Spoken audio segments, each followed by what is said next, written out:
Hello ladies and gentlemen, Keaton here and welcome to Nuclear Throne update number 34. Now for those of you who do not know, this is the one time a week where we here at Tengu Drop take a look at the latest Nuclear Throne update, grab that changelog, put it into video format for your viewing pleasure, and show you as much as possible. With that said, before we head over into update number 34, let's take a quick look back at what happened in update number 33. Now, update number 33 was arguably the most important update yet, as it signified what Vlambeer considered the halfway point of Nuclear Throne's development. But more importantly for the fans, it marked the debut of the throne itself. Yes, in update number 33, Vlambeer introduced the final boss of Nuclear Throne, the Throne. It's a bullet hell heavy monstrosity that takes up the entire width of the arena. The throne is no joke, and it's no doubt destroyed many in their attempts to claim the throne as their own. Now, if you would like a more in-depth look into the throne, be sure to check out our previous update video from last week. And there you can also find a link to the full changelog for update number 33. Spoilers, it's all about the throne. Anyway, moving on to update number 34. With at least one concise path with a start and finish, Vlambeer can now focus on the meat of the game. And what better way for Vlambeer to show that they mean business than with a brand new character? Ladies and gentlemen, allow me to introduce you to the latest mutant to join the roster, Horror. Now, according to JW during the live streams, Horror is the result of a vast amount of rads compressed together in some sort of fashion. Now, not much else is known about this adorable blob of green goodness, but surely there is more to learn in the future, especially in regards to its name, because it's called Horror, as opposed to everything else which is pretty much named after what they are. Horror is the only one with an actual name. Now, unfortunately, I could not capture footage for myself, so what you're seeing right now is footage from the Vlambeer developmental live stream. So, unfortunately, I'm lacking on a few details, but I will try to inform you of as much as possible regarding Horror. Now, much like its fellow mutants, Horror comes with their own passive and active abilities. Now, first up, Horror's passive ability allows it the opportunity of a 5th mutation choice whenever it levels out, as opposed to the 4 mutation choices that players normally get. On the other hand, you may not even want to bother leveling up, because Horror comes with a unique active ability. When activated, as long as Horror has rads to spare, it will produce a bright beam of rads. Now, JW promises this beam will get stronger over time, which is good because any use of the beam will slowly deplete the amount of rads the player currently has. So in other words, use with caution. Now, maybe you're afraid of change, or an adorable green blob of goodness just doesn't do it for you.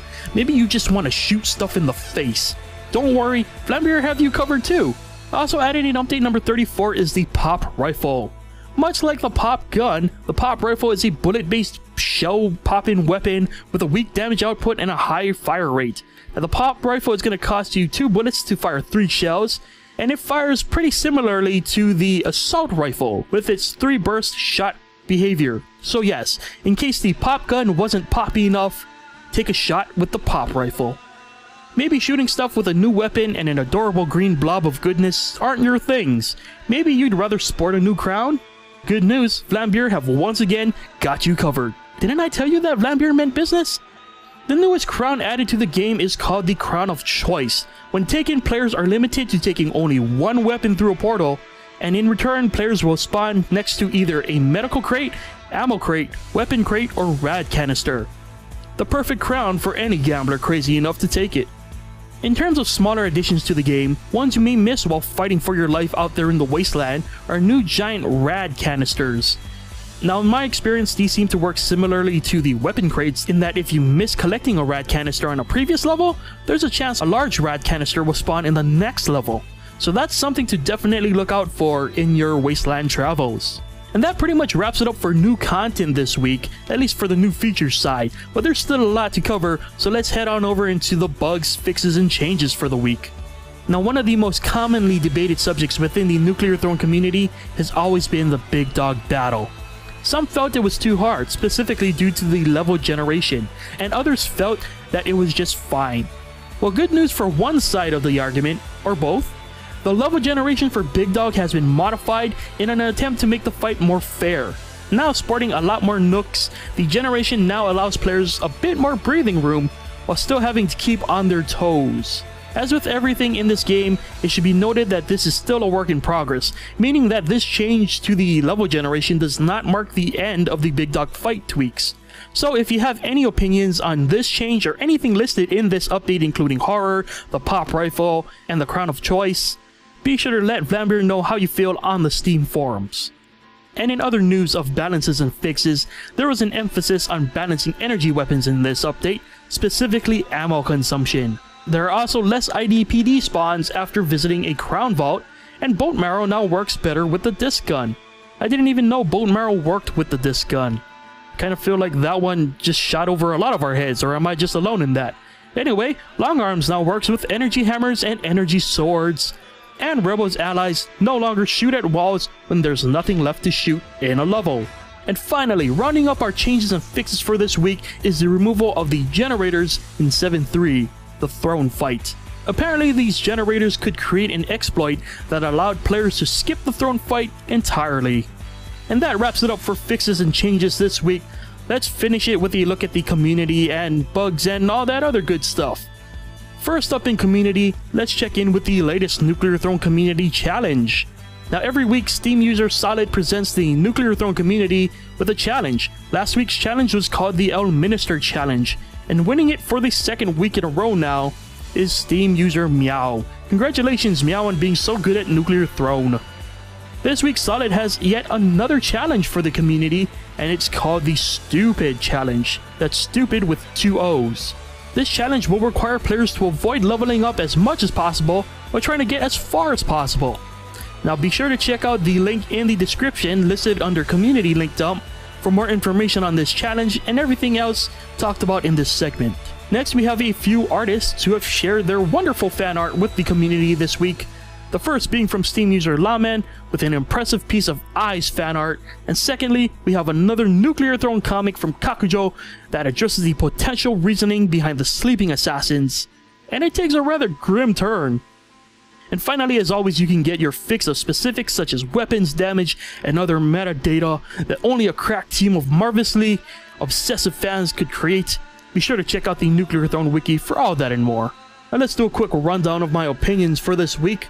First up, I'm really interested to know what the lore behind Horror's name is. Other than Young Venus, which is technically a character from another game, so it technically already has backstory, Horror is the first character to show up in Nuclear Throne with an actual name. That's just not the descriptor of what the mutant is. So it's going to be really interesting to hear what the story behind Horror is, especially considering it has to do with the radiation. Does that play into the mutations at all? Does that play into anything else to do with the Nuclear Throne lore in general? It's very interesting. Really looking forward to the future of the lore in Nuclear Throne, and you should be too. If you're into that kind of thing, that is. Now unfortunately, as I said earlier in the video, I could not really get any footage of Horror. That's because, well, to unlock Horror was a mystery, and at the time of this recording, there are rumblings of how to unlock it, but no one knows for sure how to unlock it, and the people who do know how to unlock it are not saying how to unlock it. And unfortunately, I'm one of the people who did not know how to unlock it, and I spent a good hour to an hour and a half trying to figure it out. No go. So unfortunately, yes, no footage. I'm sure by the time this video is released, someone will have already figured it out, so good for you guys. Go ahead and enjoy Horror to your heart's content, and be sure not to spoil it, because apparently that is a thing to be doing in an early access game where it's kind of important that people play test Horror. Anyway, overall, I have to say that I would classify this as like the gambler's update. It's very focused on sacrificing something and the chances of getting something in return, but it doesn't necessarily guarantee you anything. So it's very much an update meant for people who really want to test their luck with Nuclear Throne. Finally, I'm just going to highlight a bug because you're going to see it, or you probably already saw it in the footage.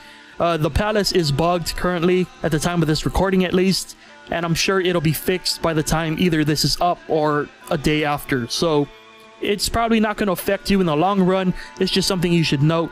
Good news is you don't have to fight a throne right now if it hasn't been fixed yet, so you could probably do a good loop or two, depending on how lucky and skilled you are.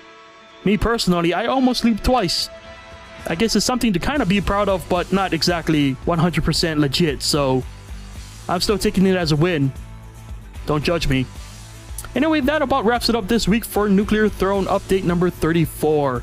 As always, if you would like to read the full changelog and the things I did not cover in this video, you can find the changelog in the description below to read at your heart's content. And as always, I'm interested to know what you guys think of the new character, the new crown, the new weapon, the new spawn generation. Anything on your mind, go ahead and leave it in the comment section. Would love to know what you guys think of the update, as usual. So please, indulge me a bit. And as always, if you haven't picked up this game yet, or you would like to learn more about it, head on over to nuclearthrone.com. And as always, you can watch this game being made in some form every Tuesday and Thursday on twitch.tv/Vlambeer. And if you subscribe to their Twitch channel, you get a Steam copy of the game. And also you get access to a couple of Nuclear Throne emoticons as well. So it's a win-win. And finally, a little plug for Tengu Drop here. We try to do Nuclear Throne every Thursday on the channel. We do a little playthrough of the game. And as always, every weekend here on the channel, we also do the Nuclear Throne weekly updates. The thing that you're watching right now. Yeah, we're pretty dedicated here, man. So anyway, yes, that'll do it for us this week. Thank you for watching. Hope you enjoyed it. Hope it was informative. And I'll see you guys next week. Bye!